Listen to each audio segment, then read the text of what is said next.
కార్యక్రమం వీక్షిస్తున్న మీ అందరికీ క్రీస్తు శుభములు. ఈ దినమందున పరిశుద్ధ గ్రంథంలో కొంతమంది వ్యక్తుల పేర్లు అలాగే ఆ పేర్లకు గల అర్థాన్ని తెలుసుకుందాం.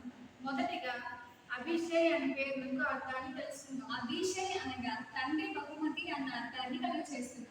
అభిషేక్ అన్న ఇతడు దావీదుకు మేనల్లుడు. దావీదు కలిగి ఉన్న సైన్యంలో 30 మంది వీరులకు నాయకత్వాన్ని వహించేవాడు ఈ అభిషేక్. దావీదు చేయి ప్రతి యుద్ధంలో ఒక మంచి సహకారిగా ఉండేను ఈ అభిషేక్. రెండవదిగా అబీహాయిలు అన్న పేరులకు అర్థాన్ని తెలుసుకుందాం. అబీహాయిలు అనగా తండ్రి బలం అన్న అర్థాన్ని కలుగచేస్తుంది. అబీహాయిలు అన్న ఈ పేరుతో బైబిల్ గ్రంథంలో సుమారుగా 5 మంది నుండి 6 మంది దాకా మనకు కనిపిస్తారు. ప్రముఖముగా ఎస్తేరు తండ్రి అయిన అబీహాయిలు, అలాగే దావీదు కుటుంబ సంబంధి అయిన అబీహాయిలు, అలాగే లేవి వంశానికి చెందిన అబీహాయిలు, అలాగే రెహబాము భార్య అయిన అబీహాయిలు. అలాగే మూడవదిగా అబీహు అనే పేరుకు అర్థాన్ని తెలుసుకుందాం. అబీహు అనగా తండ్రి దేవుడు అన్న అర్థాన్ని కలిగచేస్తుంది. అబీహు అన్న ఈ వ్యక్తి అహరోనుకు కుమారుడు. ఇతడు లేవి వంశానికి చెందినవాడు.